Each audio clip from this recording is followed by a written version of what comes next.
Olá, me chamo Gustavo Zagonel Rubini, estou cursando Engenharia Mecânica na Universidade da UNESP. Sou aluno da quarta fase e hoje vim apresentar um trabalho com o tema Vibração na usinagem.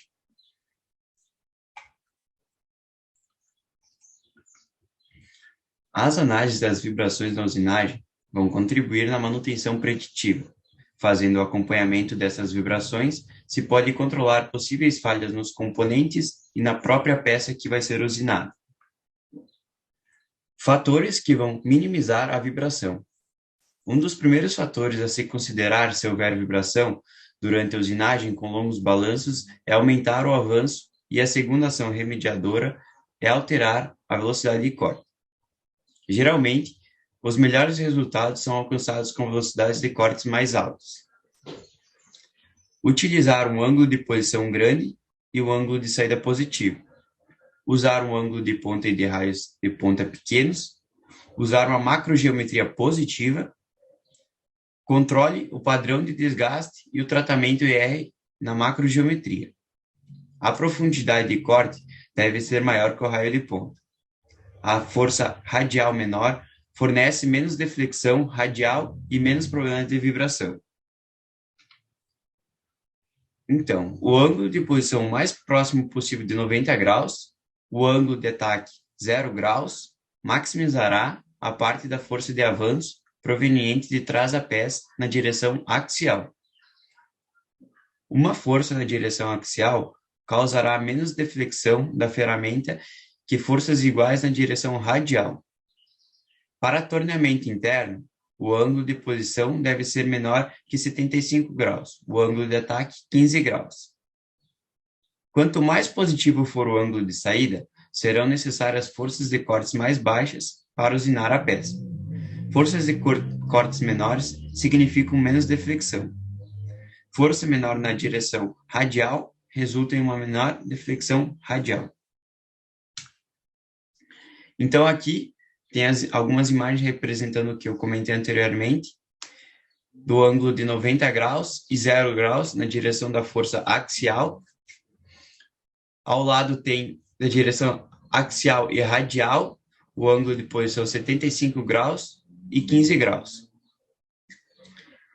E aqui embaixo, como comentei também, o ângulo de saída negativo, ele aumenta as forças de corte.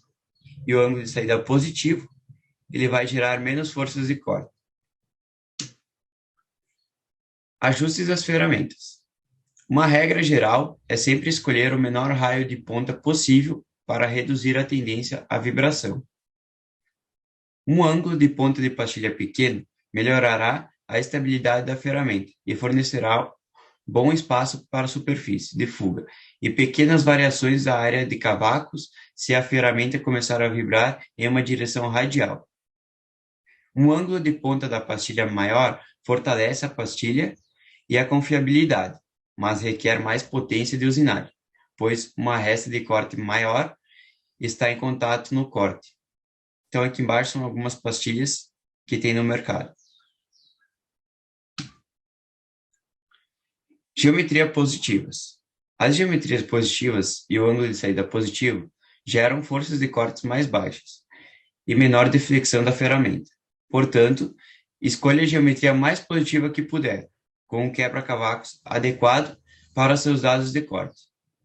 Isto pode diminuir um pouco a resistência ao desgaste, a força da aresta e o controle de cavacos, porque o controle da vibração está sempre em equilíbrio.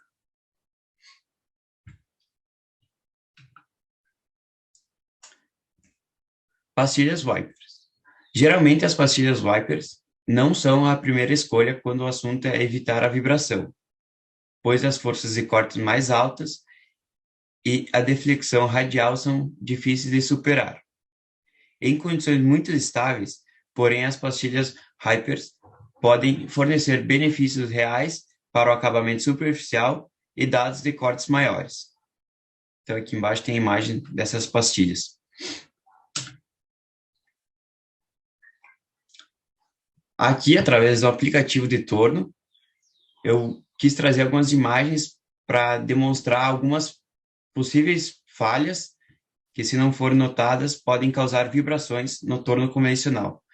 Então, aqui é um torno convencional. Na primeira imagem aqui é inicialmente a distância aqui que está o contraponto da própria peça que vai ser usinada. E aqui um aspecto é manter o mais próximo possível o contraponto aqui da peça, sempre encostando ele. E esse espaço aqui, quanto menor possível. Outro aspecto é a utilização de fluidos de corte. Isso vai diminuir muito a vibração e vai ajudar no acabamento superficial da peça. Outro aspecto que pode se considerar é a aproximação da ferramenta, onde ela vai ser apoiada aqui, mais próximo possível, evitando essa vibração.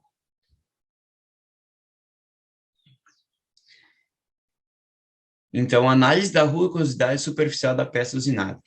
Então, aqui a gente tem uma peça que ela foi usinada num torno convencional e aqui demonstrando a vibração que pode causar nela. De um lado a vibração e do outro lado não teve vibração. Então, em geral, os aspectos que causam essas vibrações geralmente é a frequência natural do sistema dinâmico, o que pode causar trepidações intensas e comprometer o acabamento superficial da peça usinada, como podemos ver nessa imagem. Uma pergunta que é feita é se existe um nível de tolerância de vibrações. Então, depende muito da aplicação que vai ser desejada, mas sempre evitar o máximo possível das vibrações. Então, eu queria agradecer a todos, espero ter passado algum conhecimento sobre este assunto. Obrigado.